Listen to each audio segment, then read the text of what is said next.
Hello, everyone, and welcome back to the Digital Advantage, um, where we bring you the latest trends, tools, tactics to help you grow your business. I'm Anne, and joining me as always is my co-host. Any words of introduction, Jim? No, thank you. You did well. Nice to see you. Thank you. All right. So in today's episode, we're diving into the nuts and bolts of SEO. We've definitely, in previous episodes, we've hinted, we've talked about some aspects of SEO, but we wanted to get more specific in this episode, and we'll be focusing on the do's and don'ts that you need to know to climb the search engine rankings without getting penalized or getting left behind. All right, let's dive in. I thought we would start with the do's and what works when it comes to SEO before we talked about some of the don'ts. Yeah, I think you might agree with me here, but I think the most important do is to focus on high quality content. I do Um, indeed agree with you. Definitely, I think Google loves helpful, original, and relevant content. If you think about what your audience or your potential audience would be searching for, I think that's always a good place to start when it comes to creating content. And then you just want to provide the best answer that's out there for the potential audience that you're trying to reach. One helpful tip that I always try to incorporate when I'm creating content is to feature stats or step-by-steps or expert opinions. I find that those general rules applying to my content usually helps to show authority, which will be a familiar term for anyone who's listened to our previous podcasts. What do you think? I agree 100% with that. And as we were discussing prior to our broadcast here, the general approach to search engine optimization and do's and don'ts and the concentration on quality content it can be based around the idea that quality content wins the day if everything else is an even playing field. And as we were discussing earlier, that even playing field means you've got all of these other little things taken care of. I call them little in comparison to quality content. They're important. I think generally easier to do than quality content, but some of the do's and don'ts we talk about will help you get to that point where your quality content can shine. Absolutely. I guess to start with some of those other items that you've hinted at there, I think using keyword research to guide your content can be a very important do. I think tools like Google Keyword Planner, SEMrush, Uber Suggest, those are the ones I can think of off the top of my mind, but I'm sure there's a million tools can help Those you are excellent ones. So thank you. I think those really help you identify what people are actually searching for, and exactly what people are typing into search bars, which is might be different from what you think. I think people, absolutely. the way the general public searches, for me anyways, was surprising when it comes to certain terms. Any experiences that you'd like to share when it comes to keyword research? I think those are excellent observations, Miss Ann. In addition to the general suggestion of what people are searching for, you can be very specific about what people are searching for in your niche. And as you pointed out, it may not be what you anticipated, but finding the right combination of what we refer to as long-term keywords or key phrases, meaning let's take a simple key phrase like new car, and finding out what people type around that and where you might be competitive or more easily competitive than you do on the main search term is important. And the tools you mentioned are great ones for determining that. So keyword research is very important, even if for very specific niche search engine opportunities. Yeah, absolutely. Like I think, and following the example of new car, I personally was in the market for a new car a few years ago, and I what I was searching wasn't, you know, I need a new car or how to buy a new car. I was searching, best SUVs for 2022. Right. I think it was the year, which might be surprising for a dealership or a manufacturer of cars. That might not be the first thing you think about, but that was definitely the first thing I thought about. So that's where those tools can come in handy, is to tell you, 70% of people who are searching this. Right. Help you. Right. And I think another aspect of keyword research is related to search intention. And what you Exactly. just suggested, it can be very important. For example, the new car example that we're using, Mm-hmm. if you take two search terms like best rated SUVs for 2024 and new car pricing, Mm-hmm. which are longer term or longer tail keywords, the search intention behind those two things is vastly different.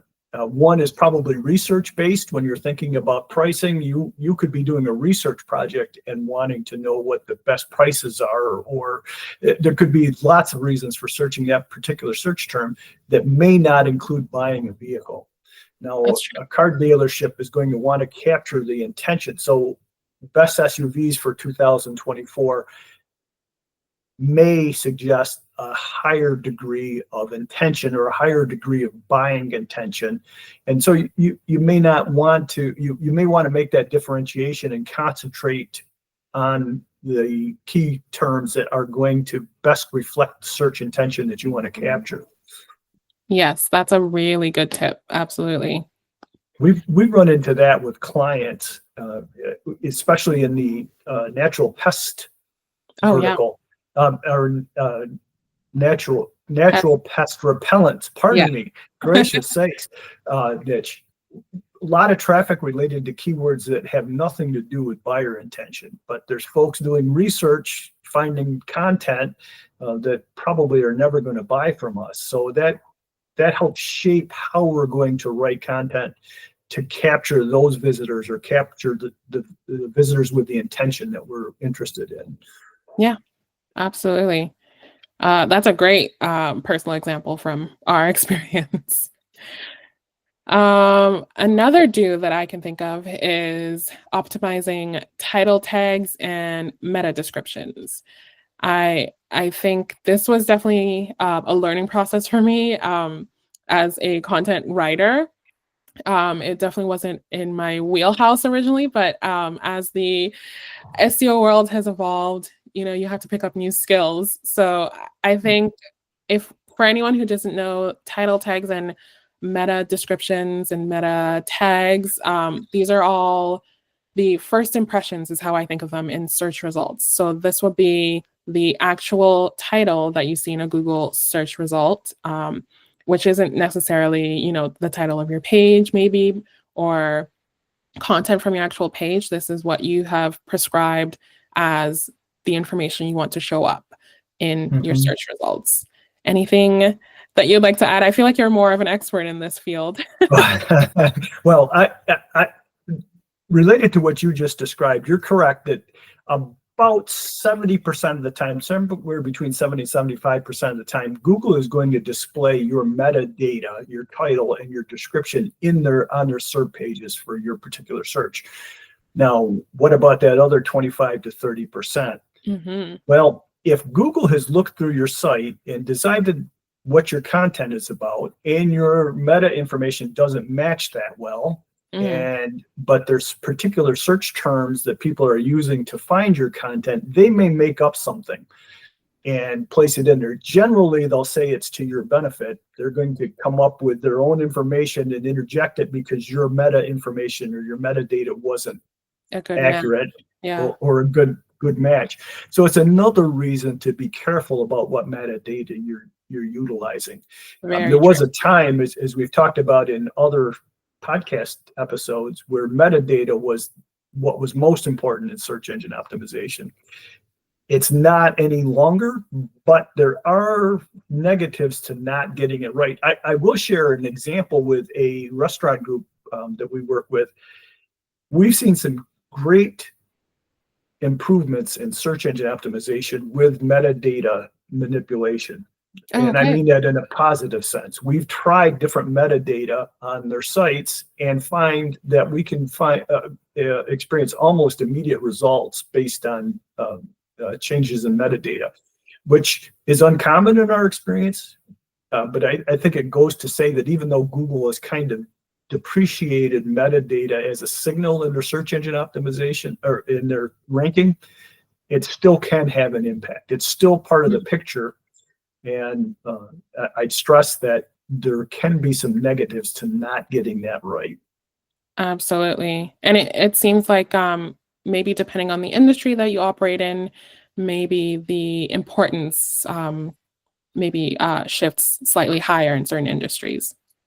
I think that's a good observation, Ann. And we were talking earlier about the playing field being even. It's one of those things that helps get the playing field even, right? If Exactly. you Yeah. don't have that's one of the small things that you have to do to make sure your content is ranked well. Yeah. Google's going to rely significantly on your content. But before doing that, it's going to say technically, how's the site do? And Yeah. metadata is one of those technical things that is important to have right. Absolutely. I will say just a tip if you are listening to this podcast and working on your metadata right now, keep your title tags under 60 characters and your descriptions under 160 characters. I think that's a general rule of thumb when it comes to metadata. You don't want it to be too long. And another tip is to use active language. I think that reads a little bit better for people who are searching, and hopefully you see good results. Yeah, excellent observations. I'm going to play the devil's advocate here and say that there's no penalties for not following that rule of thumb. I think you qualified that correctly. Yeah. But if you consider what your search engine result is going to look like, and it's 160 characters, ... Yeah. and your competitors is much more accurate and much more concise, Yes. you're Concise. not going to win that battle. Yeah, I agree.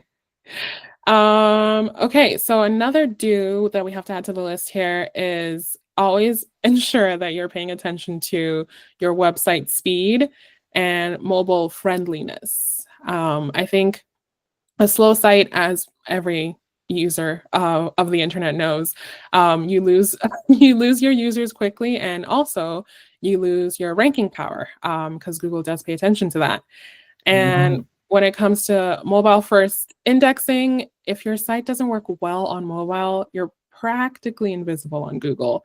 If you just think about the sheer amount of internet users, web search engine users, a lot of us are on our phones. It's just the way of the world nowadays.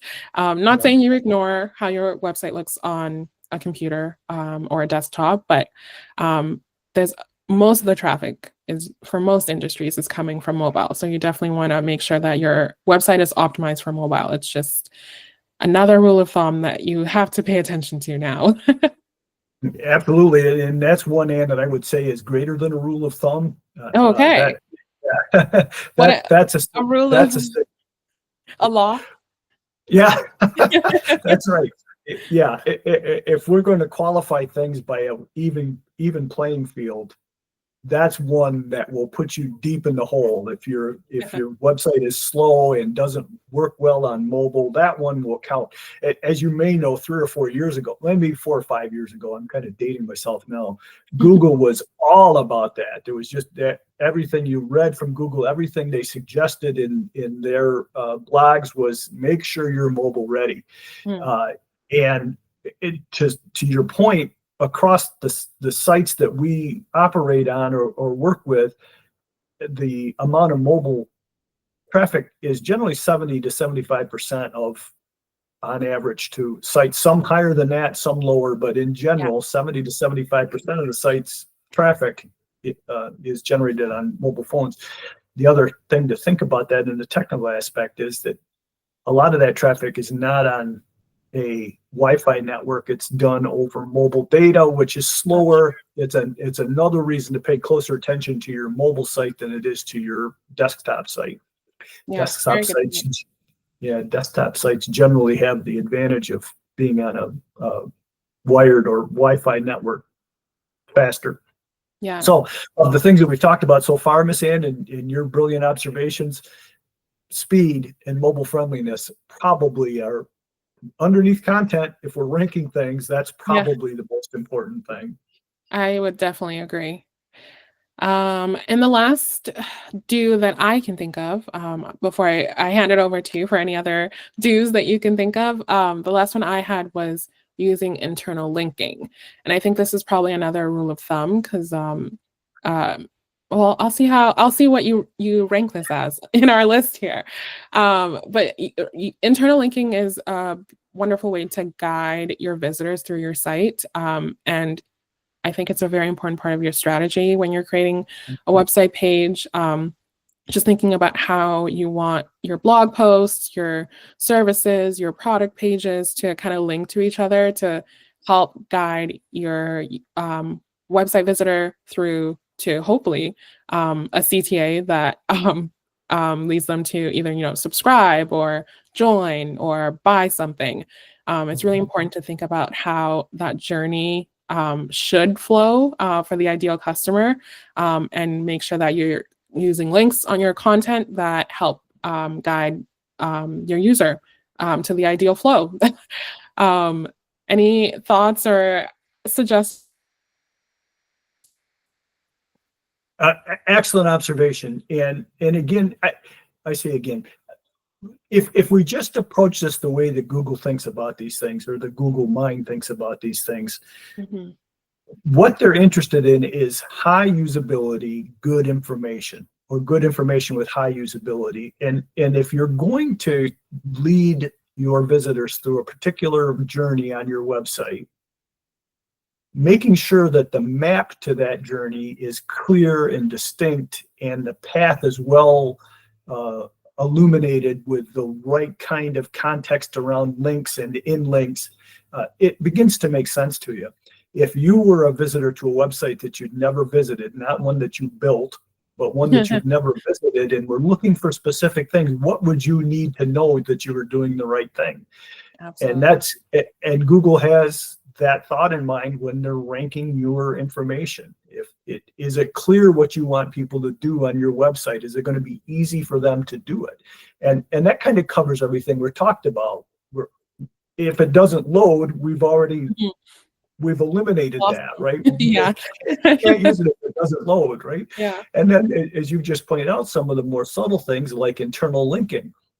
Is the text of that link clear? Is it easy to understand what's going to happen when I click that link? And if I'm looking for something, is it easy for me to distinguish from that link that this is the right place to go? Yeah.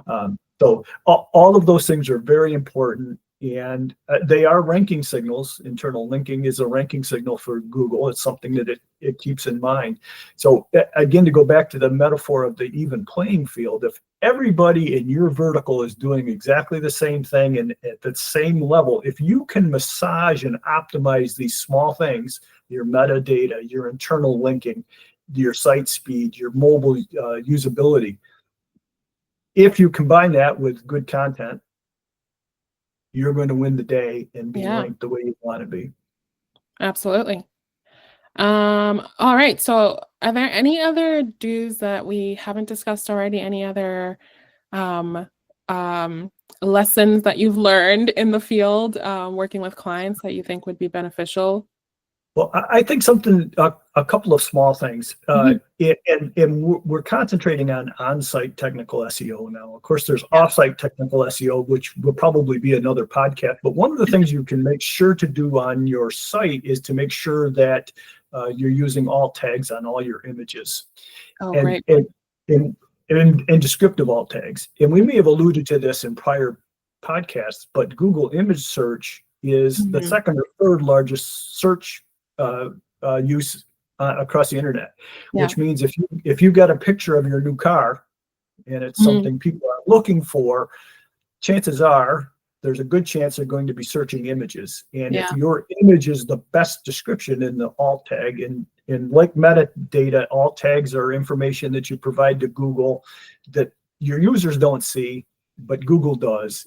And Google utilizes it to know what your image is about. Hmm. So your alt tags help distinguish that image or describe that image for Google. So make sure that you've got good alt tags. They're descriptive, not salesy. You want just plain language. What is this a picture of? And it's another one of those things that can gain you search engine ranking in and of itself through image search, but it also can help distinguish your site from somebody else's. If everything else is even, you've got a leg up by doing that correctly. Yes, absolutely. I think in content that I've had to search image or create images or source images for, I believe you have to provide a title for your image as well. That'll show up in the link for that image.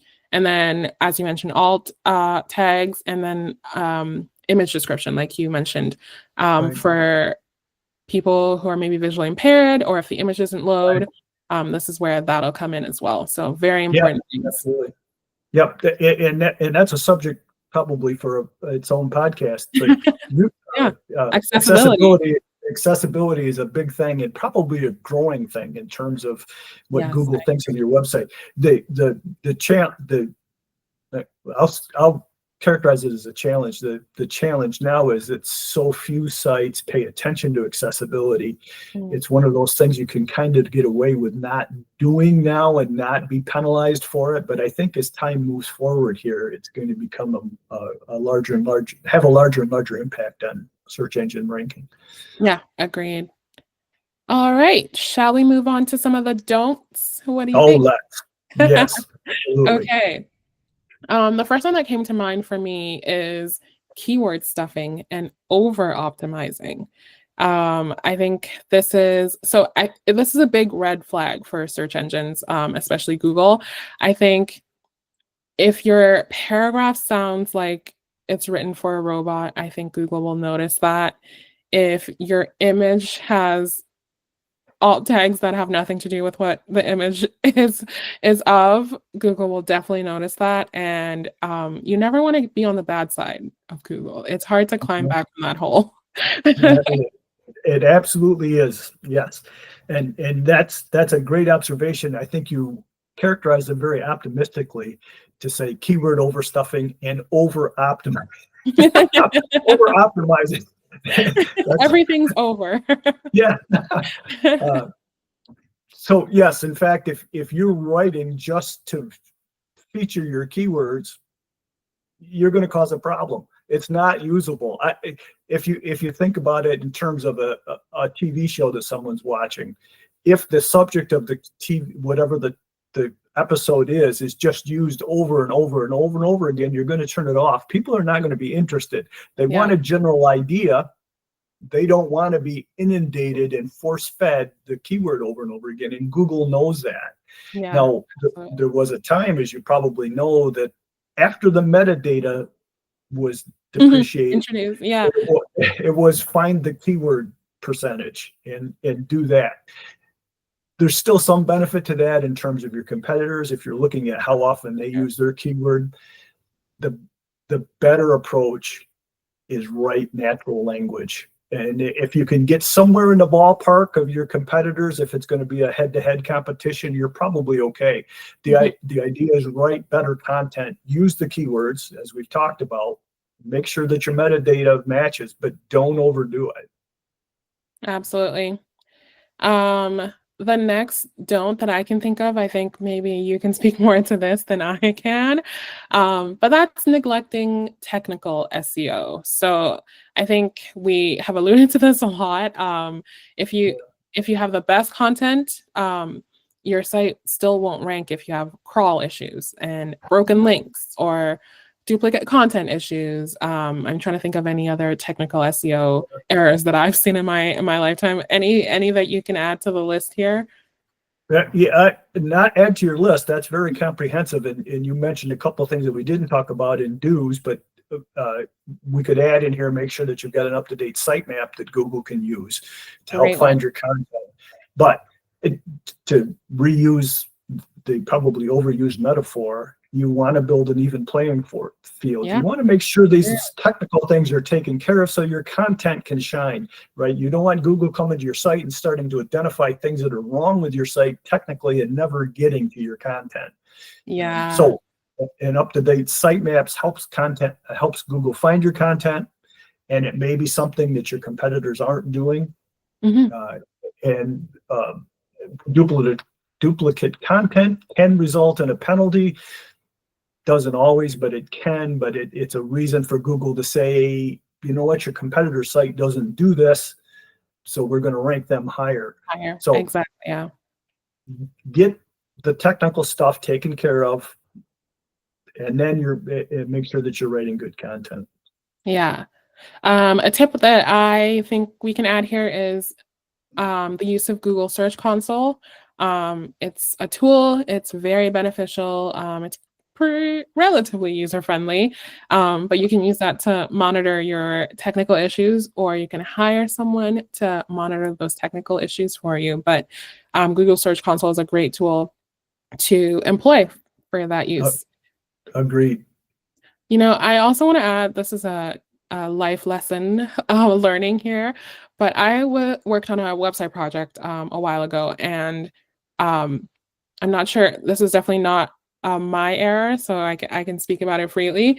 But somehow someone on the technical team had turned off Google being able to crawl the website. Mhm. So a few months after launch, we were just like, we're not getting any traffic to our site from Google. What's going on? And someone had to, I basically just brought up the issue. I was like, I'm not seeing any search traffic. Can we figure out what's happening here?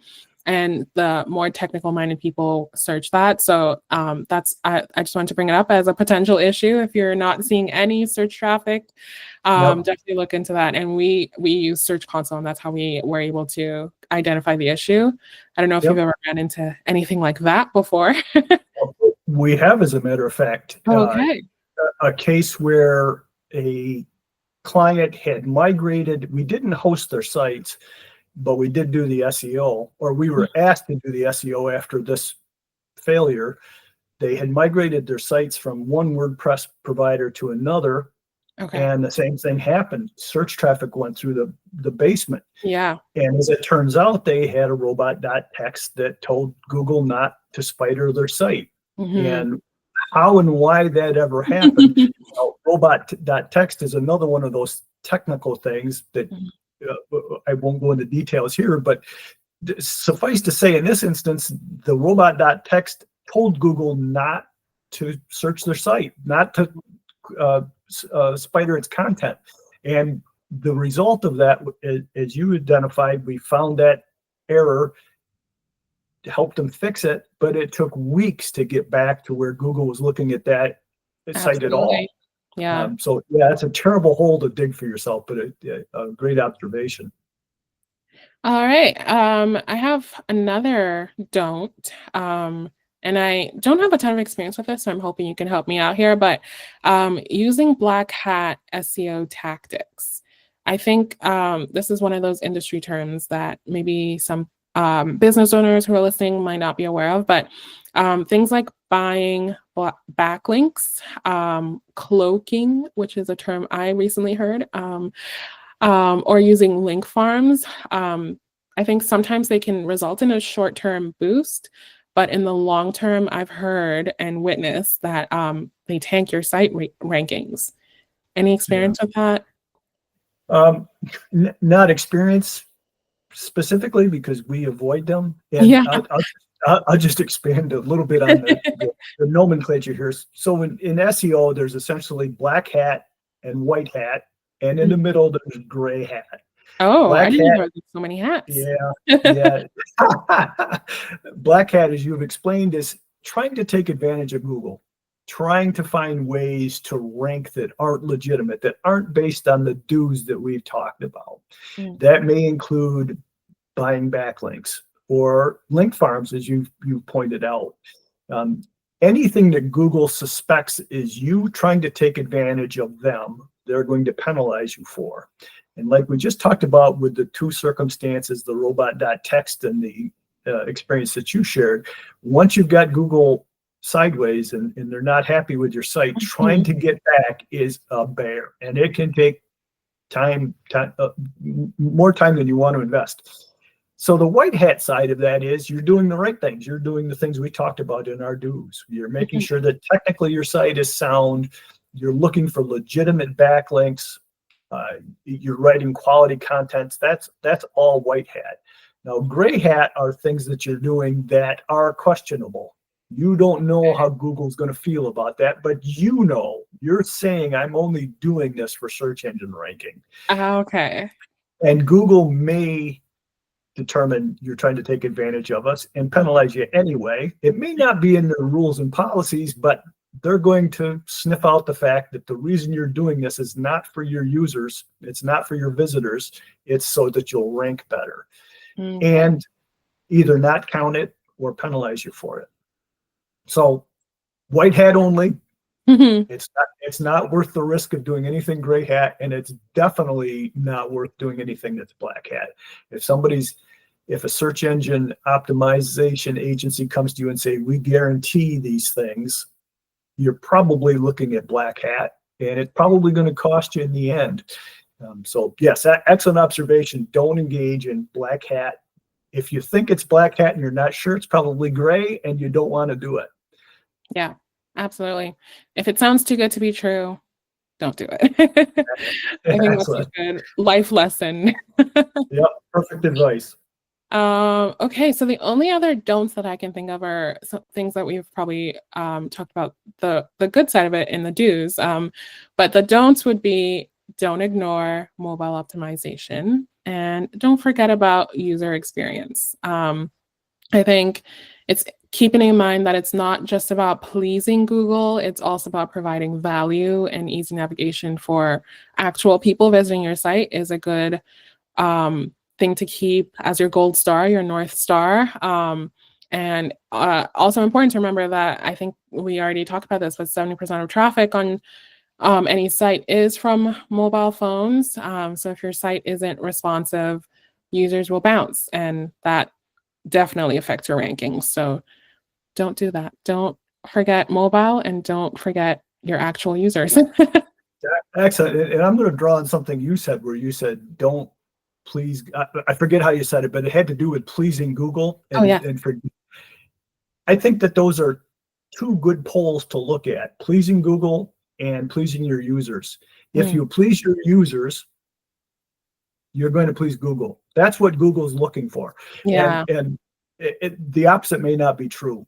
And frankly, it's impossible to try to please Google, because they're going to change it. If that's the direction you're going to work here, it's a never-ending battle to get it done. If you do, as you've observed here, our do's, remain white hat and write good content, you're going to make Google happy. And if I think we've talked about this before, but Google's product is your data, is your information. And their customers are the people who search on them. So they want, just like any other merchant, want to provide the best product. So they're out looking for what's the best product for what this person is searching for, right? Not what's the fanciest, not what's the flashiest, not what, I don't know what characteristics or adjectives you want to use. We're going to go with good. What's good? What's the best content for this particular user, this particular searcher? And if you do the do's we talked about and concentrate on good content like you write, Miss Ann, you're going to win the search engine ranking that you're interested in. Absolutely. I think we've done pretty good work here. I think we've shown that SEO doesn't have to be overwhelming. You know, we've discussed at length what you should be focusing on. We've talked about the things you shouldn't be doing. And I think that puts everyone ahead of the game, ahead of the Google SEO game, or search engine SEO game. Any last thoughts? Any last quick wins, easy fixes that you want to share with our listeners? I summarize some of what we've shared here, and especially your observations, and find some good tools. They're not Mhm. necessarily expensive. Some of them are. Some of the Yeah, search it's a engine range. console is free. You mentioned Uber Suggest. That's a relatively inexpensive way Mhm, to go about keyword research, and it does provide some good information once you've got a site set up, some reporting information that's helpful, mhm. especially relative to your competitors. Um, SEMrush or SEMrush is very expensive, but provides lots of good data. So use some tools. I think I'd reemphasize, get the basics done and then concentrate on your content. Get the playing field even, to reuse that again and probably overuse it, and then write good content that's going to be better than anybody else's that's in your vertical, and you'll win the day. Absolutely. One last quick win that I could think of, just because we haven't discussed it yet, but definitely claim and optimize your Google business profile. I think sometimes people forget that one, which is another free tool or platform by Google, but it definitely has an effect on how your business shows up online.